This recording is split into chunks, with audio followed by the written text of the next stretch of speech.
Alors bonsoir à toutes et à tous. Je m'appelle Leïla et je suis la belle-sœur de Thibaut, qu'on appelait aussi Bilal, un père de famille de 34 ans, tragiquement décédé le 24 janvier dernier à Bagatelle, dans des circonstances sombres et tragiques impliquant les forces de l'ordre. Je suis aussi la porte-parole du comité Vérité et Justice pour Bilal, né dans l'urgence et la douleur pour une cause simple mais fondamentale: obtenir la vérité, justice et préserver sa mémoire.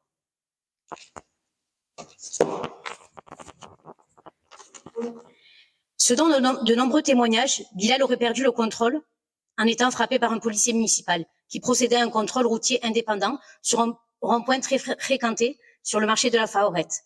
Il aurait été ensuite percuté par un véhicule de la police nationale. Gravement blessé et semi-conscient, son casque lui aurait été retiré. Il aurait subi des violences supplémentaires au sol avant de mourir. Faute de temps, ce soir, je ne pourrai pas détailler toute l'histoire de ce drame. Mais pour comprendre pleinement ce qui s'est passé et la gravité des faits, ainsi que le deuil impossible de la famille, je vous propose de retrouver tous ces éléments sur notre compte Instagram, sur le comité Vérité et Justice pour Bilal. Sur les conseils et après analyse de la situation par nos avocats et en se basant sur les multiples témoignages recueillis, la famille a déposé une plainte pour homicide volontaire et non-assistance à personne en danger. Depuis 5 mois se sont écoulés et les zones d'ombre persistent. Les éléments clés de l'enquête, tels que le rapport d'autopsie, les vidéos de surveillance et d'autres preuves essentielles, ont été retardés ou refusés, alimentant un sentiment profond d'incompréhension, de douleur et de colère. Dans ce contexte difficile, notre famille a subi et continue à subir diverses formes de pression, parfois discrètes, parfois assumées. Un exemple récent. La semaine dernière, un rassemblement pacifique en hommage à Bilal a été interdit par un arrêté préfectoral. Ce document, rédigé spécifiquement pour entraver notre mobilisation, adoptait un ton accusateur et mensonger, avançant des éléments non vérifiés et insinuant une affiliation de certains soutiens à des mouvances politiques d'extrême gauche ou révolutionnaires. Comme si cela suffisait à discréditer notre cause, une démarche née du deuil et portée avec dignité. Cette interdiction ne relève pas de la sécurité publique, mais d'une volonté de nous isoler, de fragiliser notre parole et de disqualifier nos soutiens et plus largement notre lutte. Pourtant, notre exigence de vérité et de justice est légitime. Indépendante et enracinée dans le réel, elle repose sur un large front de solidarité, associative, syndicale, politique et citoyenne. Nos soutiens ne nous ont jamais instrumentalisés. Ils ont répondu à notre demande avec respect. Je voudrais revenir sur une initiative que nous avons mise en place quelques jours après le décès de Bilal. Chaque vendredi, notre comité a installé une table aux abords du marché de Bagatelle, non loin de l'endroit où Bilal a tragiquement perdu la vie. Initialement prévues pour recueillir des témoignages, ce qui a été fructueux, mais aussi ces tables sont rapidement devenues un véritable espace de parole, une sorte de table citoyenne, où chacun pouvait venir exprimer ses sentiments, ses interrogations, ses préoccupations pendant plus de 2 mois.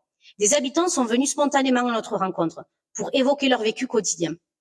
Discuter, échanger sur des sujets tels que la police, l'école, le logement, la santé, les discriminations, le harcèlement, le sentiment d'abandon de la municipalité ou des institutions, donnant voix à des réalités trop souvent négligées, voire ignorées.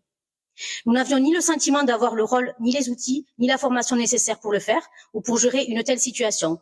Mais nous avons choisi d'assumer cela, écouter, aider quand nous l'avons pu, conseiller et offrir une présence humaine tout en témoignant de notre reconnaissance.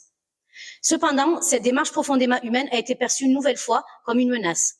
La police municipale, certainement sous ordre de la municipalité, constamment présente à distance autour de notre table, a instauré une pression silencieuse et dissuasive. Finalement, lors de nos dernières réunions, la police municipale est intervenue pour nous ordonner de ranger la table et distribuer nos tracts ailleurs. Des soutiens présents se sont ce jour-là vus être verbalisés en tentant d'exprimer leur soutien ou point de vue. C'est dans ces moments que la démocratie révèle ses failles. L'affaire Bilal est au cœur de notre lutte actuelle et primordiale. Elle soulève également des questions essentielles liées à l'égalité, au respect des droits et met en lumière la nécessité de donner une voix aux quartiers populaires, trop souvent inexistantes dans les débats publics. Lorsque des familles endeuillées sont réduites au silence, lorsque des mobilisations ou rassemblements sont freinés ou lorsque des voix légitimes sont étouffées, la démocratie cesse d'être pleine. Elle devient alors une démocratie défaillante, incomplète et à 2 vitesses. Certains peuvent s'exprimer, d'autres sont contraints à l'invisibilité. Les pressions et intimidations que nous avons rencontrées, qu'elles émanent des institutions ou des autorités locales, ne sauraient être ignorées. Elles sont symptomatiques d'un malaise plus profond, celui d'un système qui peine à reconnaître toutes les voix, en particulier celles venues des quartiers populaires. Cet écart entre les promesses démocratiques et leur réalisation sur le terrain ne fait que souligner l'urgence d'un renouvellement radical de notre approche collective. Pour exemple, les tables citoyennes que nous avons organisées incarnent une forme de résistance vivante, une revendication farouche de reconnaissance, d'égalité, de respect, un acte d'affirmation, réapproprier l'espace public et la parole politique là où elles ont été historiquement étouffées. Il s'agit d'une forme de démocratie plus vivante, plus participative, plus inclusive, et c'est cette forme-là que nous exigeons pour qu'elle puisse être véritablement significative pour nous tous. Quand j'ai réfléchi à ce sujet de la démocratie, il m'a fallu un certain temps pour comprendre ce que cela m'évoquait, ou pouvait vraiment représenter pour moi. Avant même de rédiger quelques mots, j'ai pris du recul. J'ai réfléchi et j'ai surtout écouté les voix qui m'entourent, celles de mes amis, d'une partie de ma famille qui vit ou qui a vécu dans ces quartiers, celles d'habitants rencontrés depuis le drame. Dans ces échanges, j'ai souvent entendu cette même inquiétude, celle de se sentir déconnectés, d'avoir l'impression que leur voix ne compte pas, que leurs préoccupations n'atteignent jamais ceux qui sont censés décider pour eux. Ces discussions, souvent informelles, m'ont fait réaliser quelque chose de fondamental. C'est précisément dans ces moments-là que la démocratie prend tout son sens. La démocratie, ce n'est pas juste une question de pouvoir politique ou de droit formel. Elle ne se résume pas non plus à des élections. C'est peut-être dans ces petites victoires quotidiennes, dans le simple fait de pouvoir dire ce que l'on pense, ce que l'on ressent, que la véritable démocratie existe.